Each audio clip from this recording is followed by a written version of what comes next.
For nation देख रहे हैं आप। मैं हूं रश्मि श्रीवास्तव आपके साथ। बिहार में एक बार फिर से बड़ी बैठक 4 मई को होने जा रही है और यह बैठक है महागठबंधन की। इससे पहले 17 अप्रैल, फिर 24 अप्रैल और अब 7 मई को बड़ी बैठक बुलाई गई है, जिस बैठक के जरिए एकजुटता का संदेश दिया जाएगा। लेकिन बड़ी बात यह है कि इस बैठक में कुछ रणनीति तैयार की जाएगी और इन्हीं रणनीति के तहत चुनाव में उतरने की तैयारी है तेजस्वी यादव की, महागठबंधन के नेताओं की। और यही वजह है कि 4 तारीख को होने वाली बैठक कई मायने में महत्वपूर्ण है। इस बैठक में सीट बंटवारे के अलावा किस तरह से योजनाओं पर काम करना है, धरातल पर उतरकर जनता के बीच जाकर महागठबंधन के संदेश को पहुंचाना है, ये तमाम कई ऐसी चीजें हैं जिस पर बातचीत होगा, मंथन किया जाएगा।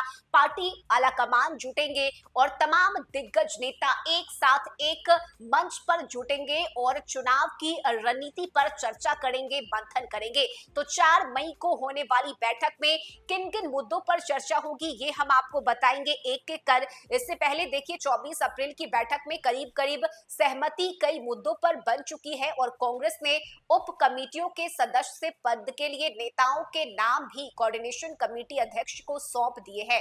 वहीं कांग्रेस से मिली जानकारी के अनुसार आगामी बैठक में सबसे पहले चुनावी घोषणा पत्र पर सहयोगी दलों के साथ संवाद होगा। जिन मुद्दों को घोषणा में शामिल किए जाने की संभावना दलों की ओर से जताई जा रही है, उसमें सरकारी महकमों में नौकरी, रोजगार के साधन, गरीबों के लिए पक्का मकान, महिला वर्ग के लिए माई बहन मान योजना, सरकार गठन पर नागरिकों को 200 यूनिट मुफ्त बिजली, विधि व्यवस्था की स्थिति पर नियंत्रण, खेतों में सिंचाई के लिए अतिरिक्त बिजली आपूर्ति, खेलों को बढ़ावा देने के लिए नई खेल नीति जैसे कई अनेक मुद्दे शामिल हैं।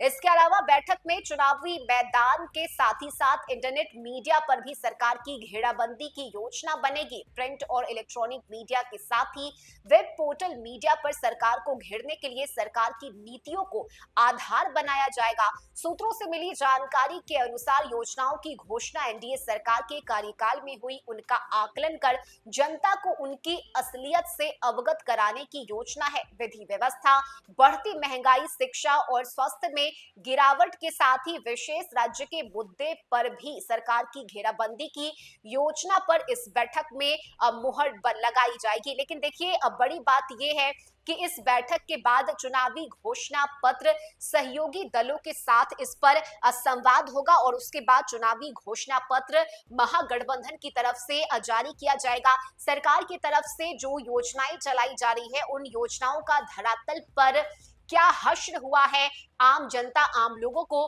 योजनाओं का कितना लाभ मिला है, या फिर ये तमाम योजनाएं सिर्फ और सिर्फ हवाई है, ये सब कुछ बातचीत के जरिए चर्चा में लाया जाएगा और उसके बाद इन तमाम मुद्दों को घोषणा पत्र में शामिल किया जाएगा। यानी 4 मई को होने वाली बैठक में कई ऐसे अहम मुद्दे होने वाले हैं जिसके तहत सरकार को घेरने की कोशिश होगी। 2025 के चुनावी रण को तैयार किया जाएगा और प्रेस कॉन्फ्रेंस कर कई बड़े ऐलान महागठबंधन के नेताओं की तरफ से किए जाएंगे। इससे पहले 17 अप्रैल को भी बैठक हुई, जिसके बाद 24 अप्रैल को बैठक हुई और बैठक के जरिए एकजुटता का संदेश बिहार महागठबंधन के नेताओं की तरफ से दिया गया।